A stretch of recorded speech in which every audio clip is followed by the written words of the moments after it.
to you about today is how to find the area of a particular region is under a curve. We could actually graph this function and in our calculators and see what the picture of the function looks like. But what this means is that we're going to take the antiderivative from the x number -2 to the x number -1 on our xy coordinate plane. So before we get started, we have to rewrite our equation so that we can take the antiderivative of it. When rewriting your equation, you want to make sure that you are taking anything that's in fraction form and rewriting it as a number in the numerator. So I'm going to write down my u value minus my u to the -2 value, and then I'm going to antiderive that with respect to the variable u. That's why you have a du on the end. The rules for taking an antiderivative are to add a power and divide by that number. So in taking the antiderivative of u, it will be u to the understood 1 plus a 1, which is 2, and then you're going to divide by that same 2 value.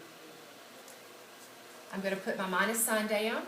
I'm going to take the antiderivative of u to the -2. When you add 1 to -2, you're going to get -1, and you're going to divide by that same value.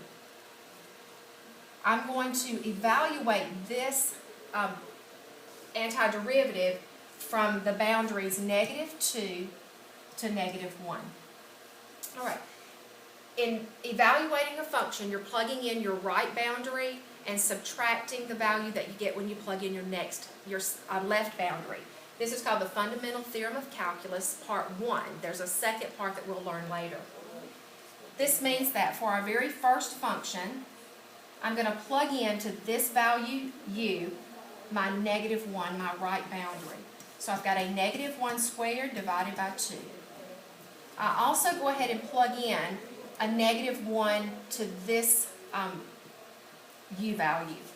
I'm dropping that value below the division bar so that my variable will become positive power, and I'm also at the same time going to make that negative minus a negative a positive. So I have a 1 over that value.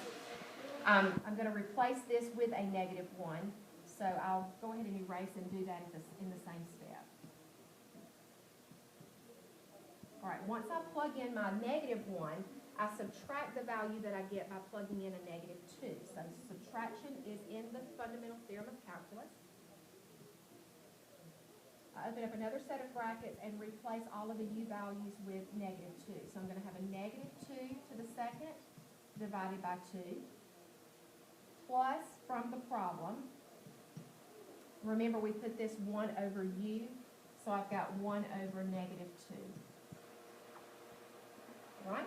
When I calculate these two values, I have 1/2 minus 1, or 2/2. That would probably be easier to distinguish. I subtract -2 squared is 4 over 2 minus 1 over 2. I'm going to leave these problems in fraction format because I already have common denominators. And once I start changing, like for instance 4 over 2 to a whole number, then in my mind I can work it faster if I leave it as a fraction and instead of having to convert it back to a fraction format. So I've got 1/2 minus 2 over 2, that's a -1/2. I'm going to subtract the value that I get in my second bracket. 4/2 minus 1/2 is 3/2. I'm ready to do simple addition of fractions, and I have a -4/2, which is a -2. The value of the area under our curve that is formed by this equation has a value of -2 for an area. The negative on that -2 refers to that part is underneath the x-axis. That does not mean that our area has a negative area volume, a negative area section is under the curve.